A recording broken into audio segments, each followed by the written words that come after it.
Hold on to your butts because I'm about to discuss Big Girls Wanted, Escaping Paradise. Hello, you beautiful people. Welcome back or welcome to my channel. My name is Karen and this is not my usual content. Since returning to YouTube a few months ago, I have been opening up more about my interests, and for better or for worse, one of my interests happens to be Girl World. What is Girl World, you might ask? It's lolcows who revolve their content around food, eating said food, and pretending to go on weight loss journeys. And what is a lolcow or a LOL cow? People who embarrass and humiliate themselves online and people watch for entertainment. I actually watched Michelle McDaniel's most recent video yesterday, and she actually described lolcows as the modern day freak show. And when she said that, I was like, oh my God, that's it. You're absolutely right. That's what it is. We're just missing P.T. Barnum. Well, in the case of the topic I'm going to be discussing in this video, our P.T. Barnum is this guy. I like him round, I like him chunky. His name is Stefan Wilhelmi. He is a rich man from Germany who lives in a mansion in Paradise, Nevada. And during the pandemic, he opened up his mansion to plus size, fat, morbidly obese, whatever you want to call them, women. If I have to spell this out for anybody who is new to this, like I have been, Paradise, the name of the mansion, is spelled P-E-A-R-A-D-I-S-E because of the shape of the women, and I've seen so many jokes about how they are not shaped like a pear. Okay, fine. That word is obviously a play on Paradise, Nevada, where Stefan and these women live. I had no idea this place even existed until the first trailer dropped, because one of the girls, whether she likes it or not, she is a part of Girl World, Quirky Love Rosie, was in the trailer. So that sent Girl World aflame. Like, why is she in the trailer? What is she doing? I could take an easy guess as to why she was in that documentary, but the way she hyped it up was very interesting, and she rubbed a lot of people the wrong way, especially the victims of Paradise, because this documentary is about them, and everybody felt like Rosie was centering this documentary around her. When really, Rosie was brought in as an outside voice with adjacent experience, because documentarians, if they're good, they like to get different perspectives or similar perspectives from a different environment. And I talked too much about Rosie there. This 3-part documentary series, which just dropped on ID Network and HBO Max if you want to check it out, revolves around Stefan and a handful of women who lived with Stefan in the Paradise house who have made accusations against him, which involve SA, coercion, and defamation. If you're curious about the warnings or the subject matters that are discussed in this documentary, HBO did put this up in the documentary at the beginning of each episode. So this will tell you what you're in for, and if it's not your thing, you can click off of this video. I won't be mad about it. I'm going to cover this documentary series by episode, so there will be 3 videos from me. Hopefully that's okay, but this is a lot to take on. I could not do it in one whole video. The video would also likely be 5 hours long. If you're curious about my feelings regarding this documentary, here's a highlight reel of my reactions to the first episode. I'm already feeling icky about this, and it's just the opening credits. Ugh. So all of these women were just looking for a community. They were looking for a place to belong and to be accepted. Why did a man need to be involved in that? A sex therapist? Huh. We're our own utopia? You know who else says that, Esme? A cult. No, thank you. I don't want to go. Why do you need to recruit people? I don't like this. I don't like this. This mofo? It's just a constant contradiction. This dude does not understand the concept of consent. I am so angry right now. How chronically online is Stefan? I'm getting the feeling he's chronically online. The first episode is titled The Mirage. You know, something you see in the distance that looks glittery and golden and beautiful, but when you get closer to it, it actually doesn't exist. It's an illusion. We're first introduced to Emily. She is a photojournalist whose work has appeared in the New York Times and the Washington Post, and it is worth noting that she is a bigger woman. She says that she first found out about Stefan and Paradise like other people through TikTok because that's where Stefan started posting. And this was during the pandemic. So Emily wanted to not only do a story on Paradise, but she also wanted to go there and experience it and see what it was all about. Emily points out that there haven't really been places for people like her to be welcomed and accepted, which is true. And that leads us to the body positive movement. And that blew up on social media, which is why we also get to see Tess Holliday. Here are my thoughts on body positivity. I am so glad I did not become embroiled in whatever it became, because when I first learned about body positivity, it was about all types of bodies for various reasons. I was exposed to body positivity through Instagram via posts about women who were amputees or had skin burns. I thought that was really cool and it made a lot of sense. And then I hop over to YouTube, which is my main source for social media, and things took a different turn. I think within months or even a year, I saw that body positivity was about plus size women, bigger women. And I was very confused. And maybe I'm a smart cookie, but I just knew to stay away from that because I did not fully agree with what they were saying. So Emily was interested in going to Paradise, and I feel like she was compromised because not only was she looking for a story, she saw that there was a story to be had. But when she got there, she was assimilated very quickly. She was showered with love and adoration, and she felt like she had a place where she belonged. One by one, we hear the words of other victims. There's Allie, Cipriana, Heather. They give their thoughts on Paradise and Stefan. And I think it's Allie who says that Stefan likes to watch big women eat. So we learn more about Emily. We see some of the photos that she took inside the Paradise house, which show that, everybody's happy and loving and it's one big happy family. But one thing that I appreciate from this documentary, as well as the director, is that they make sure to give you the background of these women that they are interviewing. And there is a common theme. Either something traumatic happened in their lives, or they were bullied, or they were shamed, or they felt huge insecurity about their weight. Essentially, all of these women were vulnerable. And that's the key thing. All of these women went into the Paradise house with Stefan as vulnerable women. So Stefan showed up on TikTok at a great time in the midst of the body positivity movement as it's becoming more and more involved with plus size women.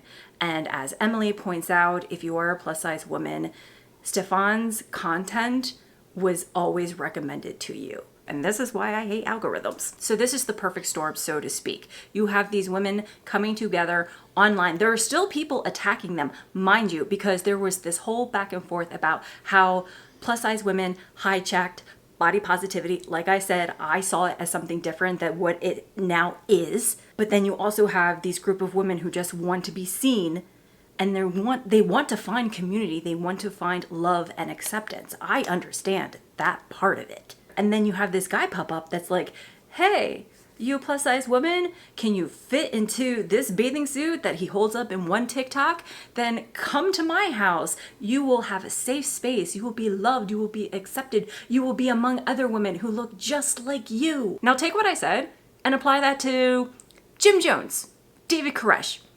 It sounds like a cult, doesn't it? Something significant about this documentary is that they do make the effort to interview women who still live at that house, who are still pro Stefan, who don't think he did anything wrong. They love living at the house. They love their lives. And of course, we get an interview with Stefan, who is trying to save and defend his reputation. And I'm getting ahead of myself in saying this, but this is my take regarding the women who do stay at the house with Stefan.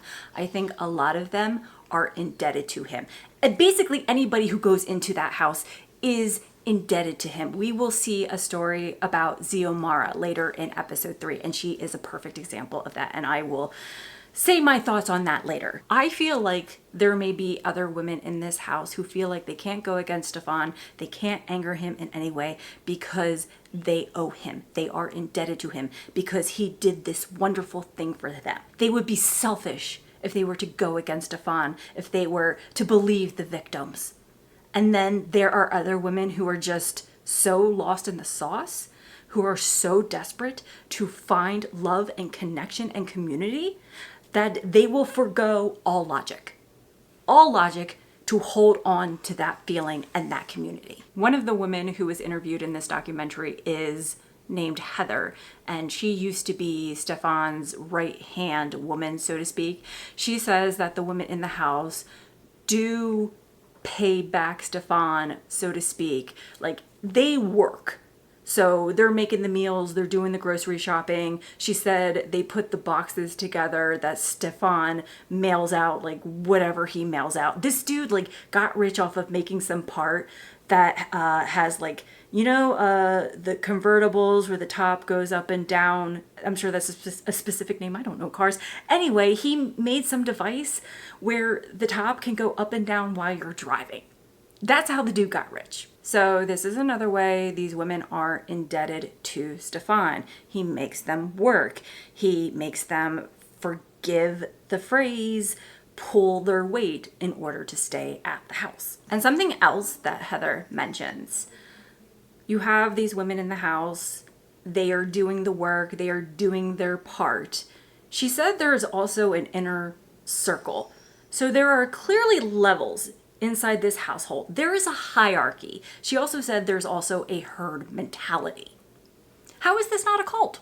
Funny enough, they then show comments from people on TikTok as Pearadise is gaining traction on that app, where people are questioning what's going on. This is weird. This is creepy. This is uncomfortable. This is a cult. Is it a cult? I think it's a cult. Is this a fish? One of the comments actually said, nothing says safe and welcoming like a fish-fueled cult. Whether you think this place is a cult or not, everything goes back to Stefan.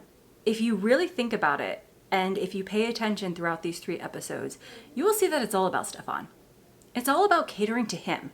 Even though he says it's about the women and he's created a safe space for them where they can be who they truly are, they can be free and wild, do whatever they want, it's all about him. And then we get the man of the hour, Stefan, who sits in front of the camera to be interviewed. And what a load of bullshit. First question off the bat that we hear from the director, are you a cult leader?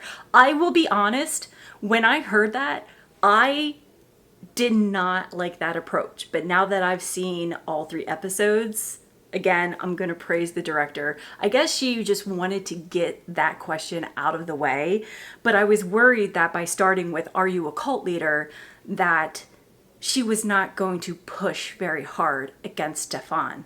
But it turns out she didn't really have to push at all. He did it all himself. In response to the cult leader question, Stefan says, no, absolutely not. Manipulating people is not his thing. So we get some background on Stefan and his life. Coming from Germany, he's always had a thing for big women and, you know, what Pearadise is, what it's all about. The thing that really stood out to me, which is how I was able to catch the contradictions, was that he said Pearadise was a safe space for these women so they didn't have to be ridiculed in public, looked at in public, laughed at in public. I want you to take what I just said, tuck it away, and save it for later. Also, he calls himself just a normal guy. That is the biggest red flag ever. I was fuming at this part of the documentary. It made me so angry. Now, according to Stefan, his goal with Pearadise is to show that it's completely acceptable and normal to have an attraction to huge plus-size women.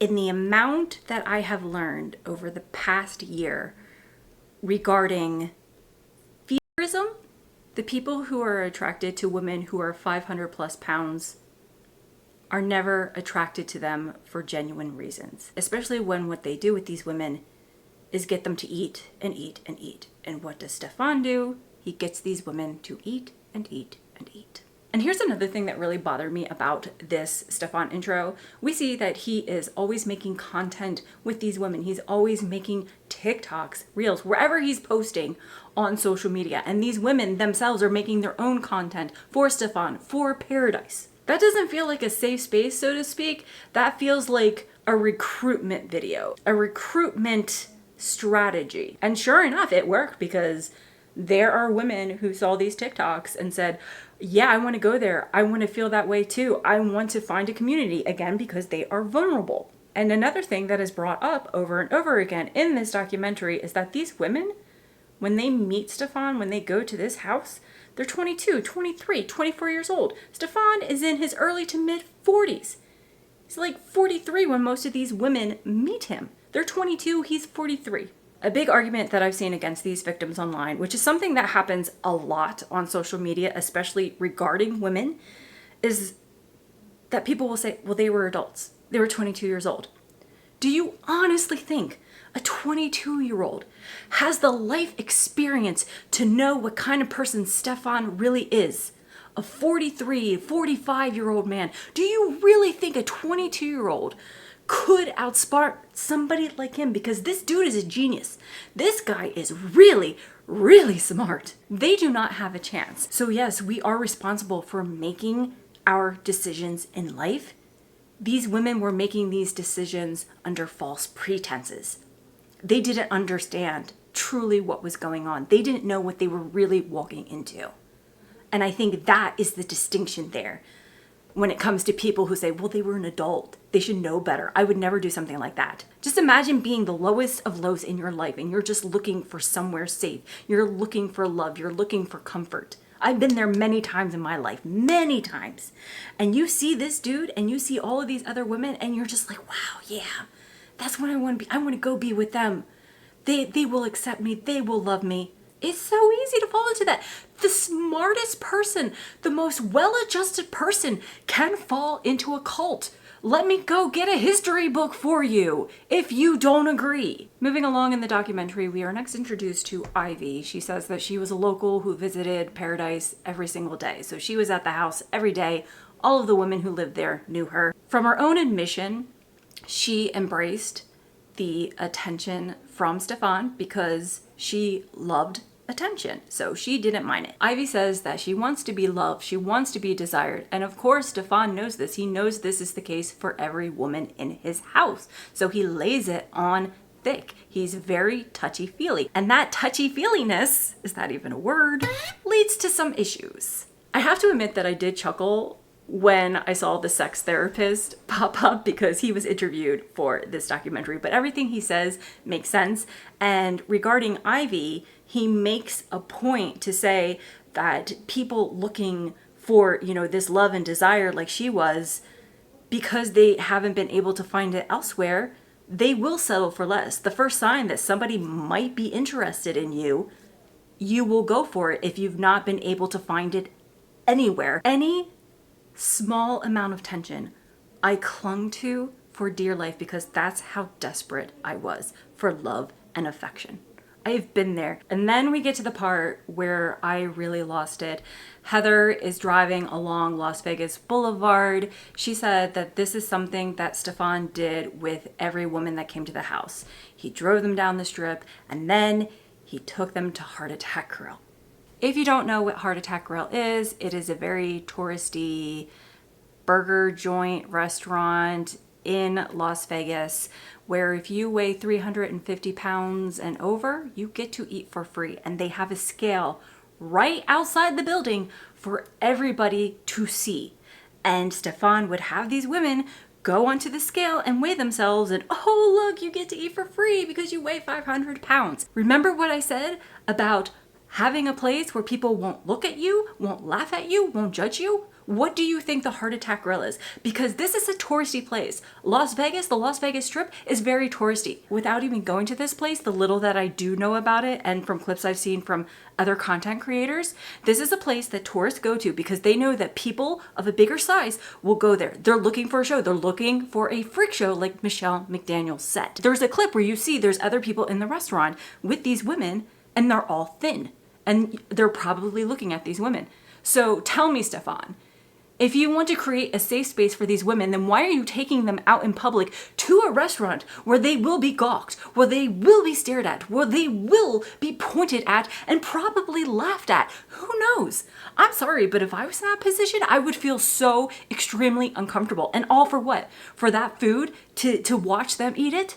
Because that's what it's all about, right? It's about Stefan taking these women to that restaurant to watch them eat. After that, Phoebe is mentioned for the first time. We get Ivy's perspective on it and her experience. If you don't know what that is, Phoebe is a website for feminism. A lot of these women signed up for that website with the encouragement of Stefan.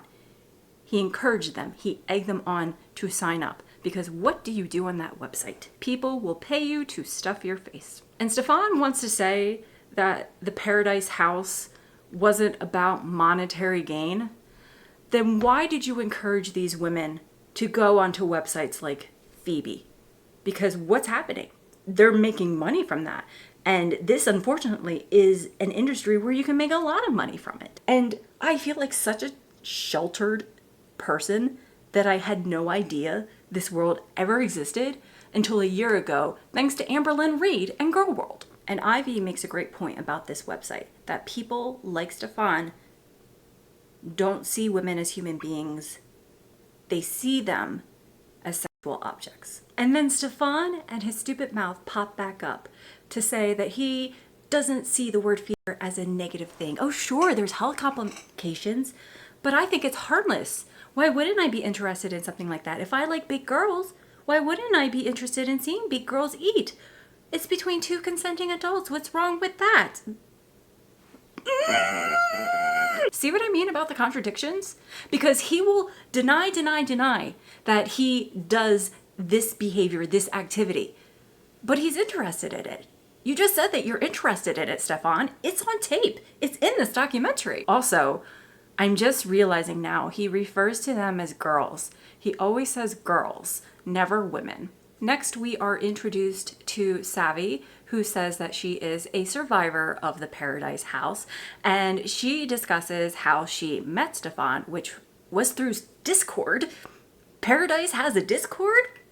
I'm sure some wholesome things are happening on there. Savvy says that she and Stefan would flirt with each other on Discord, and he would tell her that she was his type. And of course, Savvy says, nobody has ever talked to me this way before. So all of this flirting is happening, and Savvy decides to go out to the Paradise House, but she also tells Stefan to not expect anything. She's not the type of person, per her words, to give up her body to just anybody. So she is setting the boundary right away before she ever steps foot into the house. Her first night at the mansion, she's in the hot tub with Stefan, and she takes off her bathing suit. Previously, Emily talked about the hot tub. She said that when the Paradise TikTok lives end, because they go live every single night, that's when the real Paradise goes out. Everybody's in the hot tub, they take off their bathing suits, and she felt like, well, if they're all doing it, then I've got to do it, because you don't want to be that one person singled out because, you know, everybody's doing it. Peer pressure. That's what happens. There's peer pressure because you want to fit in. You want to be like everybody else. You don't want to be a prude. Trust me, as somebody who was always called a prude, I get it. Savvy says that while in the hot tub, out of nowhere, Stefan took a picture of everybody, unprovoked, according to her. And she obviously wasn't expecting that, so that caught her off guard. That alarmed her. And then later in the house, she said that she was lying on the couch when Stefan came up to her and grabbed her butt. This is where we learned that Stefan is a very touchy-feely person. And according to Savvy, she understood that Stefan was pushing her boundaries, that he was chipping away at them. And then there's another incident where Savvy is in her bedroom. Stefan comes in, sits on the bed next to her, pulls up her shirt, and slaps her belly. If Paradise was a workplace, this would be a huge HR violation because Stefan has all the power. He's a rich man. He's a rich man with lots of money who can do whatever the hell he wants. Clearly, that's why this stupid house exists. There is a power imbalance. So of course, these vulnerable women are coming into the house. Oh, this is how it is. There's that mentality. Not everybody is strong enough to stand up for themselves.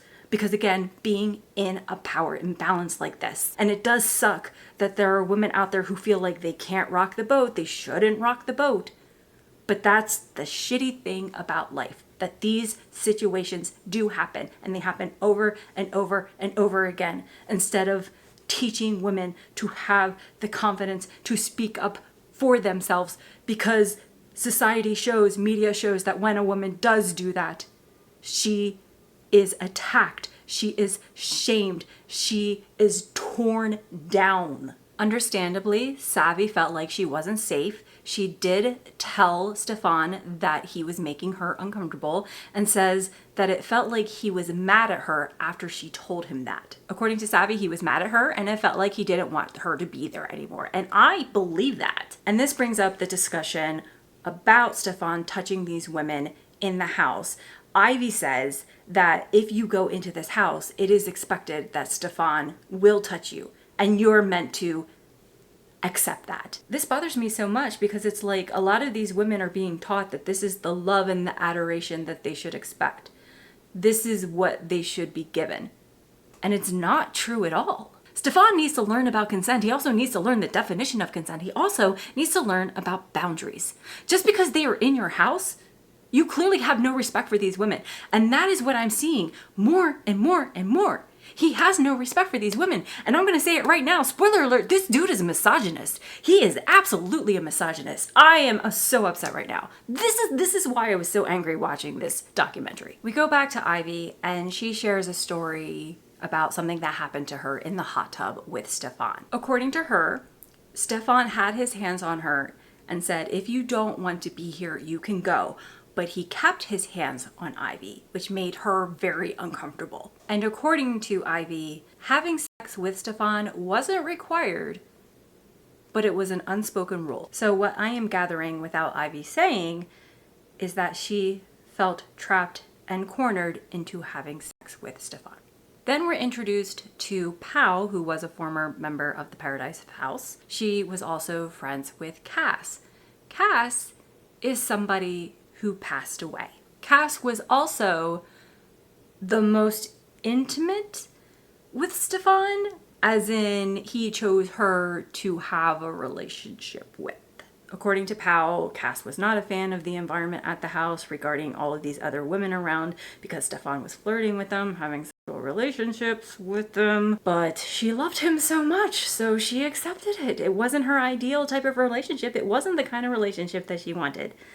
But she accepted it because she loves Stefan so much. And that brings us back to the manipulation. Pau says that she noticed the manipulation with him and the conditioning that happened to get that manipulation. Savvy also chimes in how she felt like she couldn't speak up because she didn't want to rock the boat. So Savvy finally leaves the house. She's feeling depressed and wondering if there's anybody else out there who has had a similar experience to hers, because surely there has to be somebody else. And it turns out there is. There is a woman named Kimmy, aka Piggy Stardust, who makes a TikTok. Kimmy makes a video on TikTok right off the bat stating that Paradise is not a safe and positive place. She is the catalyst for what is to come regarding the allegations and accusations against Stefan. Kimmy tells us that she found Paradise on TikTok and saw that Stefan was getting a lot of hate. She was very upset about that because, of course, this was during the body positive movement with plus size people.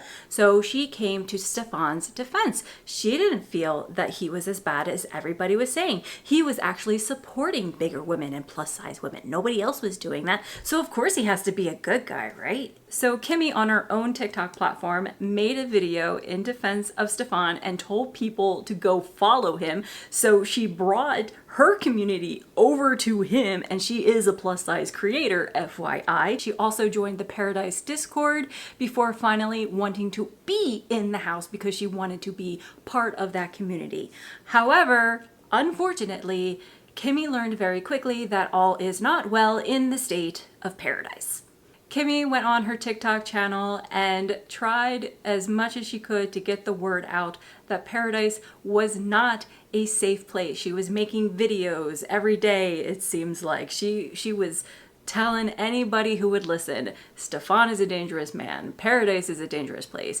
And what that did was allow other women to come forward with their stories about what happened to them inside that house. The crazy thing is that obviously Stefan was pissed about this happening, but Emily, the photojournalist, realize that she needed to document what was happening, which is insane that she thought to do that. According to Emily, things got very uncomfortable inside of that house with all of this going on. Stefan was encouraged to go after Kimmy, so he made a TikTok with the statement that he's clearly reading about denying these allegations and what everybody is saying about him. Honey, you've got a big storm coming.